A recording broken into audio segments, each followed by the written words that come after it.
जय हिंद दोस्तों, मैं रसाली मीणा, पुलिस इंस्पेक्टर। जैसा कि आपको पता है कि राजस्थान पुलिस द्वारा JECC सीतापुरा में एक भव्य प्रदर्शनी का आयोजन किया जा रहा है, जिसमें अपने नए आपराधिक कानूनों के संबंध में विस्तृत रूप से जानकारी दी गई है और इसका नाम है नव विधान न्याय की नई पहचान, जिसमें मैं आपको कोशिश करूंगी कि इस प्रदर्शनी के अंदर अलग अलग तरह के सीन दिखाए गए हैं जो आपको दिखाऊंगी और उससे आपको पता लगेगा कि पुलिस की जो कार्य प्रणाली के साथ में कौन कौन सी एजेंसी काम करती है। तो आपको मैं पूरा प्रैक्टिकल दिखाने की कोशिश करूंगी। आइए।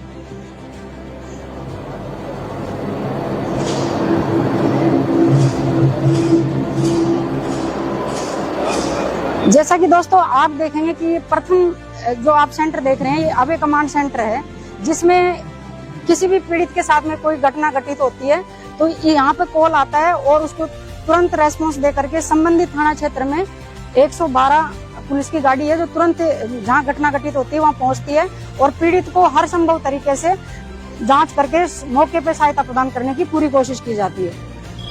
इसी कड़ी में हम आपको दिखाते हैं कि आपराधिक नए कानूनों के संबंध में इन कानूनों को, जो पुराने दंड के कानून थे, उनका सरलीकरण करके पीड़ित को कम समय में न्याय दिलाया जाए और अपराधी को सख्त से सख्त सजा दिलाई जाए। जिस संबंध में दूसरी कड़ी हमारी यह है फोरेंसिक साइंस लेबोरेटरी, जिसके अंदर ये हमारी पुलिस मोबाइल यूनिट टीम भी आती है। यहाँ साक्ष्य, घटना, क्राइम सीन के ऊपर जो साक्ष्य होते हैं उसको पुलिस सुरक्षित रूप से साक्ष्यों का संकलन करती है और उनको पत्रावली पे लेकर न्यायालय में प्रस्तुत करती है। देखो दोस्तों, आप देखेंगे कि अगली जो प्रदर्शनी है इसको पुलिस थाना मानक चौक, जिला जयपुर के रूप में दर्शाया गया है, जिसके अंदर थाने के अंदर स्वागत कक्ष, महिला हेल्पलाइन डेस्क, ड्यूटी ऑफिसर, थाना अधिकारी कक्ष और जांच अधिकारी कक्ष, मालखाना, इस तरह की अलग अलग डेस्क यहाँ बनी हुई है। जो आम नागरिक थाने के अंदर आता है उनके लिए स्वागत कक्ष बना हुआ है, जहाँ उनको पानी पिलाया जाता है, उनकी समस्या के बारे में तसल्ली से पूछताछ की जाती है और उनको बैठाया जाता है। उसके साथ ही महिला हेल्प डेस्क है, जो छोटे बच्चे और महिलाओं के साथ किसी भी तरह की जो प्राइवेट बात होती है वो महिला पुलिस अधिकारी के साथ में यहाँ शेयर करती है और अपनी समस्या का समाधान करने के लिए आती है। दूसरा होता है ड्यूटी ऑफिसर, जिसमें किसी भी व्यक्ति के साथ कोई घटना घटित होती है तो ड्यूटी ऑफिसर तुरंत उसको सूचना को लेता है और मौके पे पहुंच करके उसका समाधान करने की पूरी कोशिश करता है। जिसके अंदर अपराधियों से जो जब्ती की जाती है, गलत तरीके से चीजों को दिया जाता है, उनको मालखाना में जमा कराया जाता है। इसके साथ ही आप देखेंगे कि CCTNS प्रक्रिया के माध्यम से आजकल डिजिटल माध्यम से अनुसंधान की प्रक्रिया को और सरल कर दिया गया है।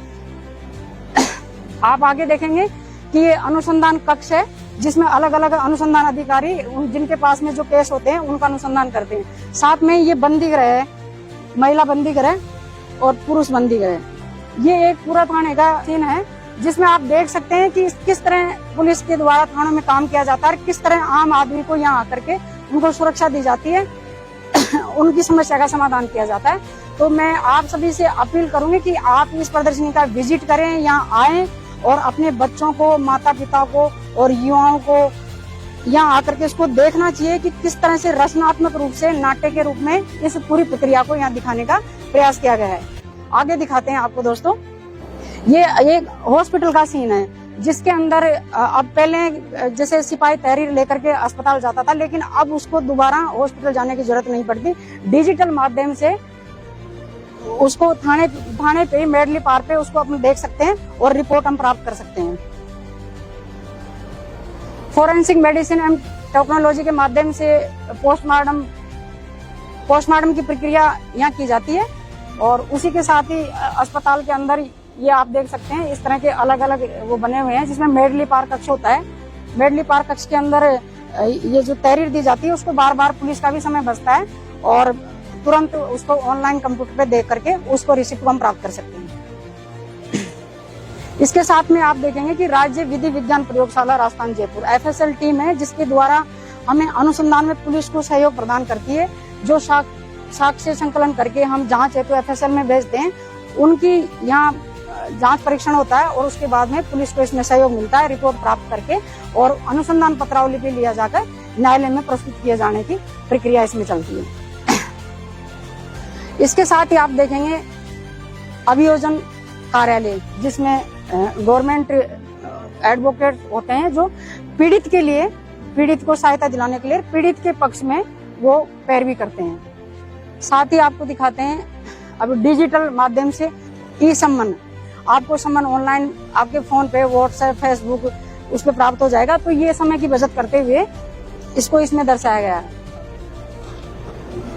साथ में आप देखेंगे कि वीडियो कॉन्फ्रेंसिंग के माध्यम से पुलिस के, हमारी पुलिस की भी एविडेंस है जो वीडियो कॉन्फ्रेंस के माध्यम से हो जाती है, अपना साक्ष्य दे सकते हैं। इसके साथ ही ये जिला एवं सेशन न्यायालय जयपुर की प्रक्रिया को इसमें दिखाया गया है, जिसमें पीड़ित पक्ष और अभियुक्त पक्ष दोनों की यहाँ सुनवाई होती है और उसके बाद में साक्ष्यों के आधार पर पत्रावली पे अनुसंधान अधिकारी द्वारा जो संपूर्ण रिपोर्ट पेश की जाती है, माननीय न्यायालय के अंदर रिपोर्ट पेश की जाती है और उन्हीं साक्ष्यों के आधार पर अपराधी को सजा दी जाती है माननीय न्यायालय द्वारा।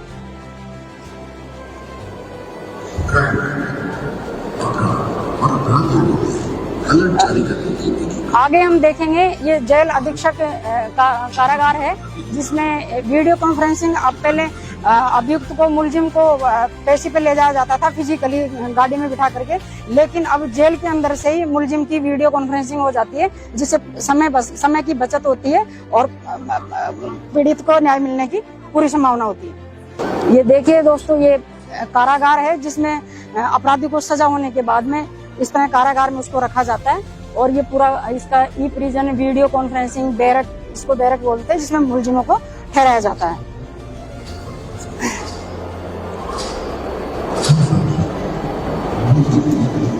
आप आगे देखेंगे कि जब लोअर कोर्ट में आपका केस आपको लगता है कि कमजोर हो रहा है, तो आप उसके लिए हाई कोर्ट में अपील कर सकते हैं और अपने केस की पैरवी माननीय उच्चतम न्यायालय के अंदर करके उसको आप आगे बढ़ाने की प्रक्रिया कर सकते हैं। मैं सभी आम नागरिकों से अपील करूंगी कि ये जो प्रदर्शनी का आयोजन राजस्थान पुलिस द्वारा किया जा रहा है बिल्कुल निःशुल्क है, तो आप सभी अपने परिवार, बच्चों, माता पिता इन्हीं के साथ यहाँ आए और इस प्रदर्शनी का देखें। इसको बहुत ही रचनात्मक तरीके से नाट्य के रूप में अलग अलग प्रदर्शनी दिखाई गई है, बहुत अच्छा लगेगा और इससे आपको अवेयरनेस मिलेगी।